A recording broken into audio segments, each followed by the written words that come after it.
Hello, আসসালামু আলাইকুম। সবাই কেমন আছেন? আশা করছি সবাই খুব ভালো আছেন। সো আজকে চলো আমরা দেখি ইয়েট এবং অলরেডির ব্যবহার। সো ইয়েট এবং অলরেডি অ্যাডভার্ব রূপে কিভাবে একটা সেন্টেন্সে ব্যবহৃত হয় এবং তাদের স্ট্রাকচারাল একটু পার্থক্য আছে। সো সেই ব্যাপারটা আজকে আমরা দেখব। সো পরীক্ষায় মাঝে মাঝে ইয়েট এবং অলরেডি থেকে আসে। অলরেডি অলরেডি থেকে মূলত ব্যাপারটা হচ্ছে অ্যাফার্মেটিভ সেন্টেন্স। কি অলরেডি ব্যবহৃত হয় অ্যাফার্মেটিভ সেন্টেন্সে।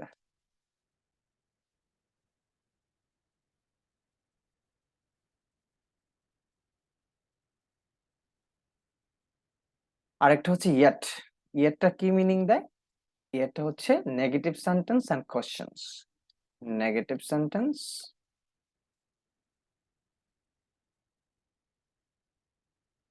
And questions. সো আমরা ব্যাপারটা বুঝি, একটা সেন্টেন্সে যখন ইয়েট এবং অলরেডি অ্যাডভার্ব রূপে ব্যবহৃত হয় তখন এই দুইটা আহ, জিনিসের একটা ফরমেশন রয়েছে এবং তাদের ব্যবহারগত একটু পার্থক্য রয়েছে। সেই ব্যাপারটাই আজকে আমরা দেখার চেষ্টা করব, যেহেতু পরীক্ষায় এখান থেকে আসে। সো অলরেডি সবসময় অ্যাফার্মেটিভ মিনিংস দিবে এবং একটা অ্যাফার্মেটিভ সেন্টেন্সে অলরেডিকে আমরা অ্যাডভার্ব হিসেবে ব্যবহার করতে পারি। এবং ইয়েট সবসময় নেগেটিভ মিনিং দিবে এবং তার একটা অন্তর্নিহিত কোশ্চেন্স ভাব থাকবে, মানে কোশ্চেন করার একটা ভাব থাকবে। সো এই হচ্ছে ইয়েট এবং অলরেডির মূলত ব্যাপারটা। সো আমরা একটা সেন্টেন্সের স্ট্রাকচার কেমন হয় ইয়েট এবং অলরেডির, সেটা আমরা একটু দেখি।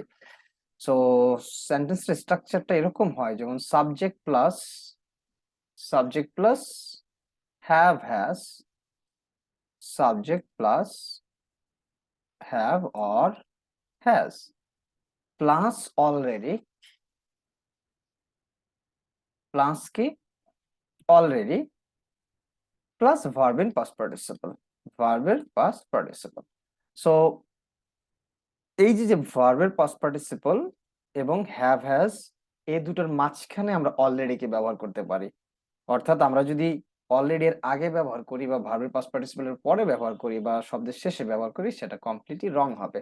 স্ট্রাকচারটা কেমন হবে? Subject plus have has already plus verb in past participle. This is so simple. এবং এটা মাথায় রাখতে হবে, কারণ পরীক্ষার সময় আমাদের এই অলরেডি সেন্টেন্সের প্রথমে দিয়ে দেয়, পরে দিয়ে দেয়, অথবা সামনে দিয়ে দেয়, বা অথবা হ্যাভ হ্যাজ এর আগে দিয়ে দেয়, যাতে আমরা কনফিউজড হয়ে ভুল করি। এবং ইয়ের যেরকম হয়, সাবজেক্ট, তারপর হচ্ছে হ্যাভ হ্যাজ, তারপর হচ্ছে নট, কি ব্যবহৃত হবে? একটা নট ব্যবহৃত হবে, তারপর ভার্বের পাস্ট পার্টিসিপল এবং সব শেষে ইয়েট ব্যবহৃত হবে। অর্থাৎ সেন্টেন্সের শেষে ইয়েট ব্যবহৃত হবে। মাইন্ডেড, এই ইয়েটটা কিন্তু অ্যাডভার্ব, এটা মাথায় রাখতে হবে। সো ইয়েট ব্যবহারের একটা ফরমেশন বা ফর্মুলাটা হচ্ছে subject have has not plus verb in past participle plus yet. Yet যদি সেন্টেন্সে অ্যাডভার্ব হিসেবে ব্যবহৃত হয়, তাহলে কি করবে? সে নেগেটিভ মিনিং দিবে, তার জন্য তার একটা নট লাগবে। ঠিক আছে?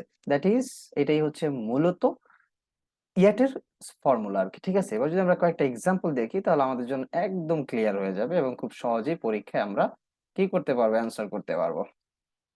তো চলো আমরা একটা এক্সাম্পল দেখি। We have already written our reports. We have already written our reports. দেখো তো, উই হ্যাভ, তাই না?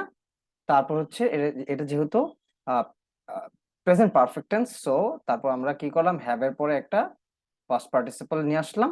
এর মাঝখানে মাঝখানে আমরা অলরেডি বসাইছি। We have already written our reports, আমরা ইতিমধ্যে কি করেছি? আমাদের রিপোর্টটা লিখে ফেলেছি। এটা কি অ্যাফার্মেটিভ, অর্থাৎ পজিটিভ মিনিং দিচ্ছে। সেই জন্য আমাদের অলরেডিটা এইখানে ব্যবহৃত হয়েছে।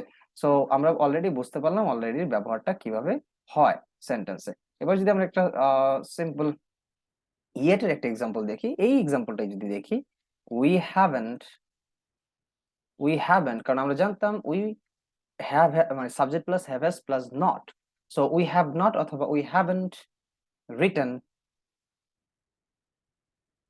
We haven't written our reports yet. Our report, our reports yet. So আমাদের রিপোর্টটা এখনো কি হয়নি? লেখা হয়নি। বা we haven't written our reports yet, আমরা এখনো আমাদের রিপোর্টটা কি লিখিনি, বা আমরা এখনো লিখিনি, নেগেটিভ মিনিং দিয়েছে।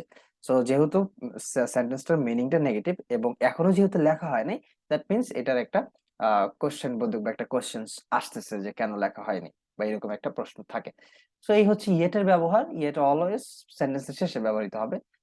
সেন্টেন্সের অর্থাৎ ভার্বের পরও ইয়েট ব্যবহৃত হইতে পারে অ্যাজ অ্যাডভার্ব হিসেবে। তখন আমাদের আরেকটা রুল রুল হবে, যেমন সেটাও নেগেটিভ মিনিং দিবে। সেটা কি হবে? Subject plus have or has.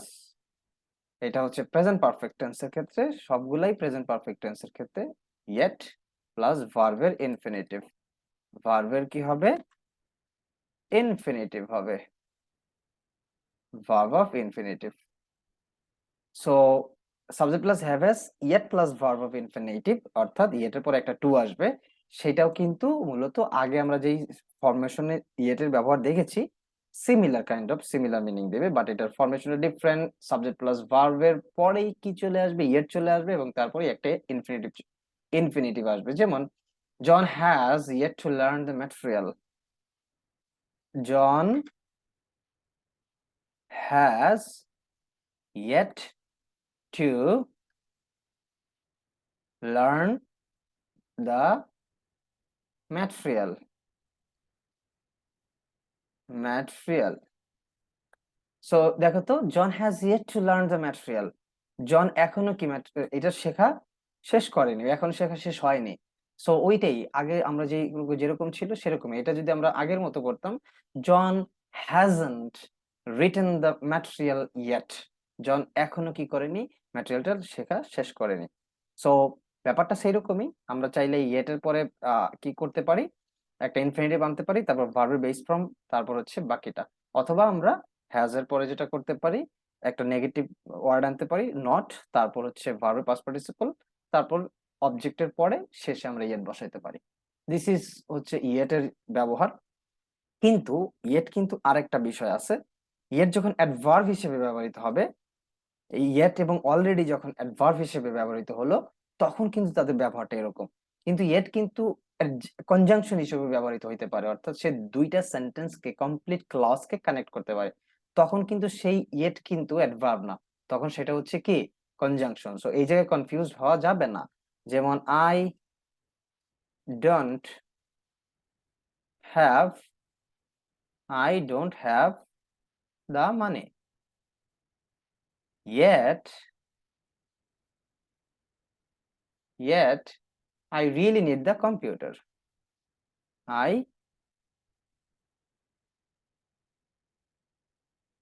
really need the computer. So আমরা এখানে দেখলাম, এইখানে যে ইয়েট এর ব্যবহারটা, এটা কিন্তু অ্যাডভার্ব হিসেবে না, এটা হচ্ছে কনজাংশন হিসেবে অথবা লিঙ্কার হিসেবে। সে কি করলো? কমপ্লিট দুইটা ক্লজকে লিংক করলো। So this yet is a conjunction minded. So আমাদের বুঝে নিতে হবে, ইয়েট যখন অ্যাডভার্ব হিসেবে ব্যবহৃত হবে প্রেজেন্ট পারফেক্ট সেন্টেন্সে, তখন প্রেজেন্ট পারফেক্ট টেন্সে তখন আমরা ওই ফর্মুলা ব্যবহার করব। আর যখন সে কনজাংশন হিসেবে ব্যবহৃত হবে, তখন সে অ্যাজ ইউজুয়াল লিঙ্কার হিসেবে ব্যবহৃত হবে। তো this is all about today. আমরা ইয়েট এবং অলরেডি ব্যবহার শিখে গেলাম। পরীক্ষায় মাঝে মাঝে ইয়েটা অলরেডি থেকে প্রশ্ন থাকে। আজকের মতো এখানে শেষ। সবাইকে ধন্যবাদ। আল্লাহ হাফেজ।